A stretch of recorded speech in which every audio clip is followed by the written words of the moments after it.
Guys, so we're back. Is this thing recording?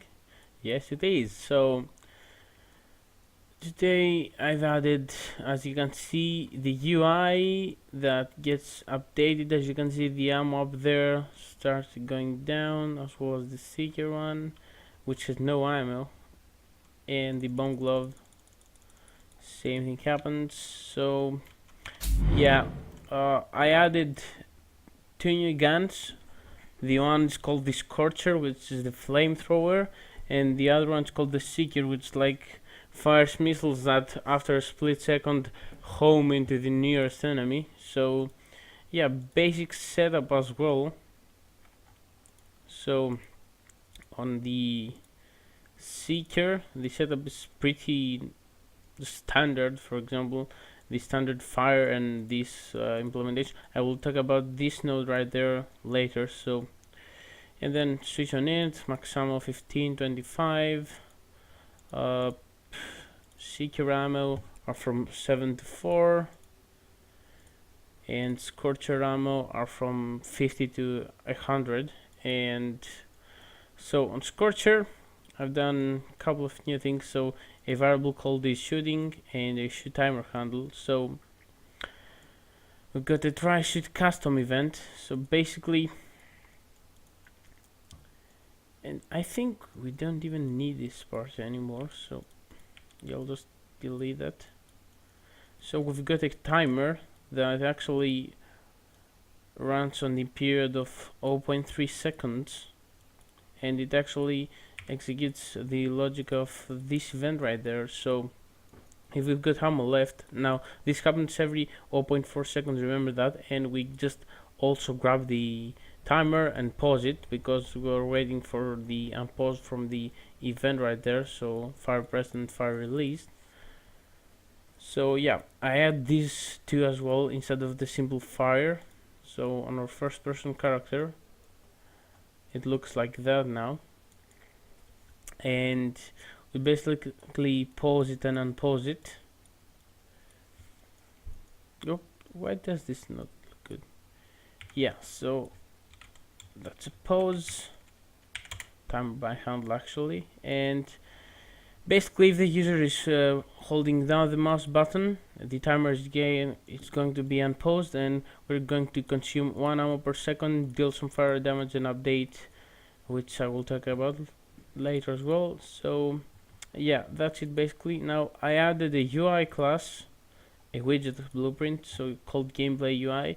You can just make it yourself, it's not completed. I will cover this in depth in the UI polish pass. So basically it's the weapon icon, the ammo / max ammo, health bar, health experience. So we get on the level scale, and the bigger our level the more HP we got.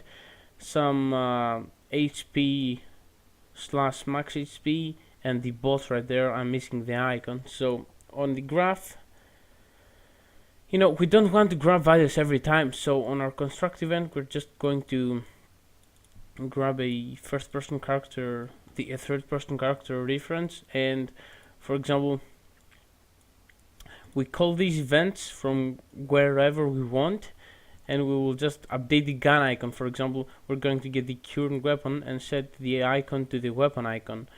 Update the gun ammo, we're going to just grab the current weapon, grab the ammo, max ammo, append with a slash in the middle, and set the ammo text. The same thing with the bolts, the same thing with HP progression, though we pass a percentage on that. And the HP is a bit more complex, so we just do a sequence. So first things, we're going to set the percentage, but we're then going to check if our health is lower than 50%, the color is going to turn from green, yellow. But if the color is going to, if the percentage is going to be less than 0.3, our fill color and opacity is going to be red. But if nothing of these happens, I'm going to set the fill color and opacity back to green, so it does not like stay red every time, and that's basically is your health bar. Now this main UI gets initialized on our third person character on our begin play right there on the end, because it is dependent on values like the current weapons and the roster, which are actually initialized before that. So we just create a gameplay UI widget and grab its reference or right there on this variable. We set the reference, and then we add to viewport. We update everything, every event we've set, and I've created some extra variables accordingly that we're going to save and load later.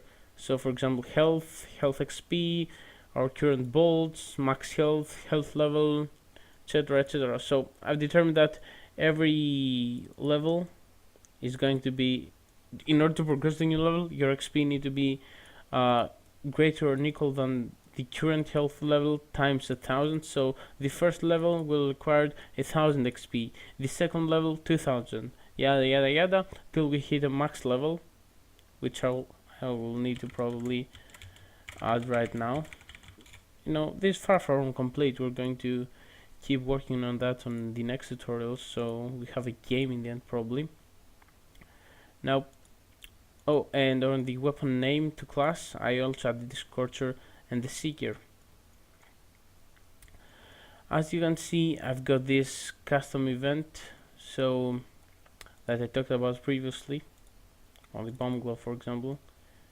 This update main UI with ammo.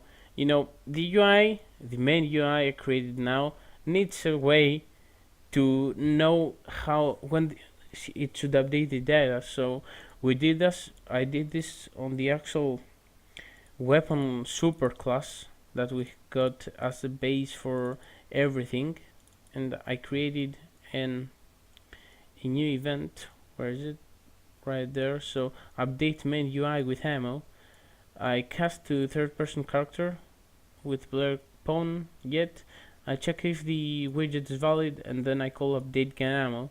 Now I also call the update main UI with ammo after the begin play, which actually the loading, and I also call it when we get ammo and when we level up, just because the max ammo is currently changed. And yeah, that's basically it. So thanks for watching. See you next time with more updates.